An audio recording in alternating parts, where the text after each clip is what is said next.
Olá, seja muito bem-vindo ao Caldo de Cultura. Essa edição eu estou com o carioca Eduardo Spohr. O Spohr acaba de lançar o Filhos do Éden, o Paraíso Perdido, que é o terceiro livro da saga Filhos do Éden. E só para vocês terem noção, ele acaba de lançar e já está em 5º lugar dos mais vendidos da lista da Veja dessa semana. Eduardo, obrigado, viu, pela presença. Obrigado, estou feliz de estar aí com você aí. Imagina, obrigado pelo convite. Imagina, prazer é todo meu. Eduardo, você já afirmou em algumas entrevistas que a internet revolucionou a literatura. Já falei algumas vezes, isso aí. De que forma ela revolucionou? De forma que no passado, essas resenhas de livro e tal, quando alguém queria saber de um livro, ele sempre procurava os grandes meios de comunicação que são poderosos, mas eles são limitados, né? Mesmo que você tenha uma resenha por semana num meio de comunicação, ainda vai ser, sei lá, 7 resenhas por semana. Hoje em dia, qualquer livro, do mais obscuro que eu queira saber, eu coloco lá no Google e encontro pelo menos 15 resenhas. E se eu souber inglês, eu ainda encontro no Goodreads, que são o Scoob, redes sociais de livros, os blogs literários. Então, é isso que eu ia perguntar. Essas 15 resenhas de qualquer livro que você está falando, ele vem através de blogs literários? Através de pessoas comuns que leem, os leitores comuns. É como se o boca a boca, né, ele tivesse agora acessível a todos, né? Então, qualquer um pode colocar sua opinião na internet.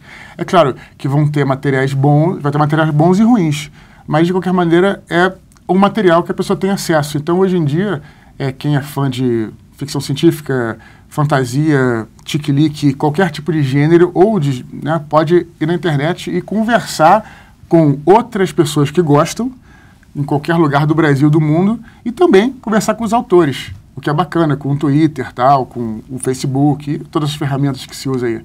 Então, se aproximou muito. E revolucionou de fato, na sua opinião? Revolucionou. A internet revolucionou várias coisas, né? No meio da literatura, eu acho que funcionou dessa forma, trazendo informação, né? Até você falou numa das entrevistas, eu acho achei muito curioso, porque, de fato, um dos mais recentes fenômenos editoriais do mundo, 50 Tons de Cinza, da E.L. James, ele veio dos fanfiction, do Crepúsculo, se eu não me engano. Eu acho que é isso. Ela tirou os vampiros, né, algo assim, e virou um sucesso, né? E é isso, e foi possível pelas pessoas que entraram em contato, compraram o livro pelo e-book lá deles e tal, enfim, realmente, eu acho que é por aí. Eu resolvi começar essa entrevista falando de internet, porque a internet, ela está muito no início da sua carreira, né? Os seus livros fazem... de fato, muito sucesso, né? Você vê que você acaba de lançar e já está em 5º lugar mais vendido. E as coisas aconteceram, de fato, para você, foram fáceis pela internet, pela sua interação com os leitores. Me conta um pouquinho desse início aí do Eduardo Spohr como escritor. A gente lançou primeiro o livro pelo independente, pelo blog Jovem Nerd, né? Na época, hoje em dia é um portal grande, assim, na época era um blog. A gente lançou o livro lá, começamos a vender lá de forma física, eles chamam uma lojinha chamada Nerd Store, né? Tem até hoje essa lojinha. Essa loja já é uma loja grande hoje em dia, né? A gente lançou por lá e aí vendemos, na época, eram 100 livros, depois o pessoal pediu mais, vendemos 500 livros. Parei, tentei mandar para as editoras não quiseram o meu livro. Isso foi em 2007. Em 2009, 2 anos depois, tinha muita gente pedindo. Então a gente resolveu fazer 4.000 livros. Aí vendemos 4.000 livros de forma independente. Lá pelo site, pela loja virtual do Jovem Nerd. Isso, e aí foi um fenômeno dentro do nicho nerd, né? Lógico. É um case, exatamente. A palavra certa é essa. E aí já tinha Twitter, né? Orkut já tinha e tal. Então as editoras começaram a observar isso.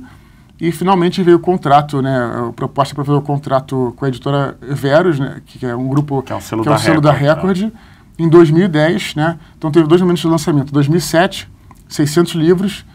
2009, 4.000 livros. E 2010, finalmente, pela Record, que lançou. E aí, né, na época a gente... Você lembra da primeira tiragem? Lembro. Foi? 10.000 exemplares, e a gente ficou com muito medo de que não vendesse 10.000 exemplares, porque a gente tinha aquela coisa, será que esse livro é um livro do nicho nerd? Será que esse livro é para nerd? E acabou que, né, outras pessoas gostaram. Hoje em dia meu público é bem variado, assim, tem pessoas mais velhas, mais novas, tem homens, mulheres, tem de tudo, então acabou espalhando por aí. E hoje eu não tenho os números confirmados aí, mas o Eduardo Spohr, com 4 livros, estima-se que já vendeu 600 mil exemplares. É um fenômeno editorial, né? Quem vende hoje no Brasil 600 mil? Não sei, tem umas pessoas que vendem, assim, mas eu fico feliz, assim, pela receptividade do público, questão de que a galera gosta, as pessoas que comparecem nos eventos, assim, fico muito feliz que o pessoal está gostando e acho que para um escritor é muito gratificante, né? Muito bem, você falou do seu público, isso eu percebo muito porque eu te acompanho desde o primeiro livro mesmo. Que o seu público não é só de adolescentes e o seu público não é só nerd, né? O seu público é variado, tem pessoas mais velhas que leem, né? Como é que você atingiu essa variedade, né? Porque hoje no Brasil a gente percebe muitos fenômenos editoriais que eles são nichados. Eles podem ser fenômenos editoriais, eles podem vender muitos livros, mas eles são nichados. Tem autora que vende livros só para meninas de 13 a 16. Tem outras que vendem para um público mais velho. Você tem um público variado. Como é que você conseguiu isso? Então, o primeiro momento foi pelo Jovem Nerd, né? Que era mais um público assim... Esse bem nichado, né? Era nichado, né? Era um público de... homens, né? Mais homens, né? Entre 16 e 35, mais ou menos assim. Aí depois foi para as livrarias. Quando você vai para a livraria, você atinge outro tipo de público, porque todo mundo passa por lá e olha e tal. Isso foi um segundo momento, que aí atingiu pessoas mais velhas e tal. E depois teve um terceiro momento, quando o livro entrou para o catálogo da Avon. A Avon, aquela empresa de cosméticos. Sim. E aí atingiu... Para quem não sabe, a Avon ela tem um catálogo de cosméticos e no final tem a parte dos livros. Eu tenho muito orgulho de falar isso porque eu acho que ela faz um serviço maravilhoso e leva alguns livros para cidades que não tem livraria nenhuma. Isso é maravilhoso. Então, claro que é uma edição econômica compacta, e tal. Né? E aí, um outro público teve acesso aos meus livros. Além disso... São livros mais baratos também, né? São, não tem orelha e tal. E além disso, também acho que tem um pouco dos temas, né? Que no Batalha do Apocalipse, o primeiro livro, era uma coisa assim, uma coisa quase a jornada do herói, aquela coisa do herói, o cavaleiro e tal. No segundo livro, eu falei mais sobre uma protagonista, é uma mulher, né? É um anjo, né? Mas é feminina. O outro livro é um livro que fala sobre as guerras do século XX, atingiu muita gente, a faixa de 50 anos, por exemplo, homens mais velhos. Enfim, aí os temas foram variando e também aliado aos veículos, né? Os temas também foram variando. Você falou um pouquinho dos 4 livros. Na verdade, eu queria introduzir para quem ainda não conhece o seu trabalho. Eu queria que você falasse só um pouquinho, porque a Batalha do Apocalipse, as figuras centrais do livro são anjos. Né? São 2 perguntas, na verdade. Por que anjo? Né? E o que o público pode esperar do Paraíso Perdido? Porque a mitologia que eu sempre tive contato, eu estudei num colégio católico, né? E eu gostava muito, assim, eu não sou religioso, mas eu me interessava muito pela religião, fiz catecismo e tudo mais, então eu gostava disso. E anos depois, eu fui ver um filme chamado Anjos Rebeldes, muitas pessoas talvez não conheçam. Depois os quadrinhos da Vertigo, enfim, são várias referências assim, que a gente teve. Eu e os amigos meus começaram a jogar RPG utilizando personagens anjos. RPG é aquele jogo de representação de papéis que tem dado, tudo aquela coisa toda. E aí eu fui construindo uma história com personagens anjos e tudo mais, e aí acabei que, quando eu fiquei... A história é longa, mas resumindo, quando eu fiquei desempregado, 2 anos desempregado, na época que a bolha da internet estourou, eu acabei pegando esses 2 anos e reservando para escrever o livro e escrevi. E foi mais ou menos isso. Então, por que anjo? Por causa disso, né? Porque era um cenário que eu me interessava e tudo. É uma figura marcante para você, né? Eu acho que eu sempre gostei de mitologia. E a mitologia hebraico-cristã, né, é a mitologia que está mais próxima a gente, né? Então, era o que eu vivia ali e era o que mais me interessava. Mas, nos meus livros, eu mexo com todos os tipos de mitologia. Assim, eu não falo de religião, mas falo de mitologia e espiritualidade. É um pouco diferente. O Paraíso Perdido é o último do... É o último da série, da trilogia Filhos do Éden. Da trilogia Filhos do Éden. Mas não tem só anjo, né? Tem agora variados... Na verdade, eu sempre usei essa mistura, esse mix de mitologias desde a Batalha do Apocalipse, né? Eu tentava entender como é que essas mitologias todas, a grega, tal, mitologia nórdica, mitologia... Meu segundo livro eu falei sobre mitologia indígena brasileira. Então, como é que essas mitologias se interagem, né? Através do que eu, no livro, chamo de tecido da realidade, que é uma fronteira que separa o mundo físico do espiritual. Eu não vou entrar em detalhes, mas é mais ou menos isso. E era isso, eu sempre fiquei pensando, porque no colégio eu tinha uma aula sempre de ciências e outra aula de religião.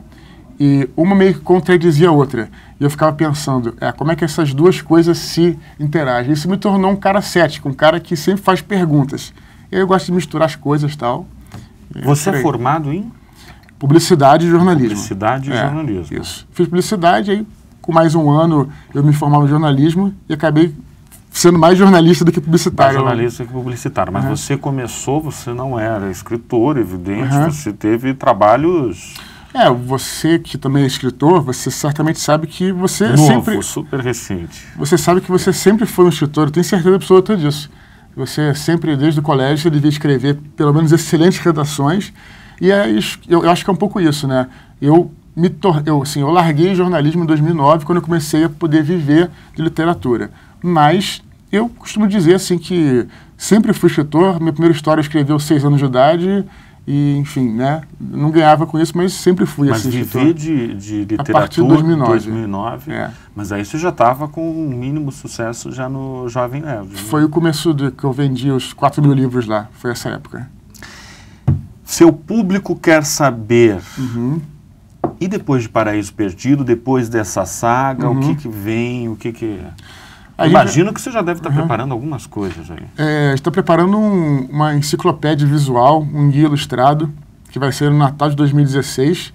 E não vai ser um romance, não vai ser nada, vai ser como se fosse um universo expandido de todos esses livros, desses 4 livros do Batalha e os 3 Filhos do Éden. Então vai ter desenhos, vai ter cenários, as caixas de anjos eu vou expandir, e estou trabalhando junto com um ilustrador, que é amigo meu, está ficando maravilhoso. Então esse é o plano para Natal de 2016. Agora, depois disso, outros romances, tenho vontade de escrever, mas eu tenho muitas ideias, mas o projeto, eu sempre quando eu entro no projeto, eu tenho que terminar ele, eu vou até o final. Então eu prefiro pensar no projeto imediato, até 2016, senão eu fico pensando em 2018, 2020, aí você nunca vive, né? Então, mas ficção... mitologia? Eu tenho vontade de escrever sobre absolutamente tudo. Essa aqui é a questão. Na minha gaveta de ideias eu tenho muitas, né? Sim. Então eu não sei para onde é que vai, né? Eu acho importante sempre a gente escrever, isso também é interessante falar, é aquela história que está no nosso coração. Então, assim, se eu tiver vontade de escrever mais sobre esse universo, eu vou escrever. Mas você tem uma história que está no seu coração ou são várias histórias? Por enquanto, várias. São várias. Por enquanto, várias histórias, e aí o projeto eu ainda não tem, né? Quando eu detalho o projeto, é aí que eu vou até o final. E o projeto agora é do Guia Ilustrado para dezembro. Eu ia perguntar para você de referências, você falou um pouco das suas referências, mas eu quero saber o que você tem assistido nos últimos tempos, o que você tem lido. Assistido? Imagino que muita gente vai querer as recomendações de Eduardo Spohr. Bom, tenho assistido muita série. Eu acho que uma das grandes séries da atualidade é Mad Men. Sim. Que, aliás, tem nada a ver com os meus livros, né? Mas é uma série muito psicológica e eu adoro, assim. Trata de questões atuais e tal. Bom, o que eu estou lendo agora? Eu estou aproveitando para ler um pouquinho de ficção científica. Nesse momento eu estou lendo alguns livros antigos que eu não li, de ficção científica, de Isaac Asimov, que eu adoro. Já tinha lido Eu, Robô e tal. Antes disso eu estava lendo... O que eu estava lendo? James Bond. James Bond. Estava lendo um pouco antes disso. Eu estou aproveitando... Você já assistiu o novo? Ainda não. Eu estou aproveitando esse tempo para leituras leves e de entretenimento, assim, né? Que agora que eu terminei o livro, eu vou relaxar um pouquinho. Já viajei de férias, só que eu não consegui descansar porque viagem é correria, né? Você foi para onde? Eu fui para a Europa. Eu tava em Paris aí 2 semanas antes dos ataques. Caramba, você estava... Dei sorte, assim, né? Por assim dizer. Tem amigo meu que mora lá, tal, mas enfim... E agora ver se eu tiro uma semana para descansar e você está numa maratona aí de eventos, né? Quando acabar, eu vou ver se eu durmo por uma semana. Muito bom, Eduardo. Te Obrigado. agradeço muito. Obrigado. Parabéns já por já lançar um livro, já está entre os mais vendidos aqui da Veja. Obrigado. Eu te agradeço aí. E ainda mais sucesso aí. Valeu, obrigado. Gente, conversei com Eduardo Spohr. Até a próxima edição.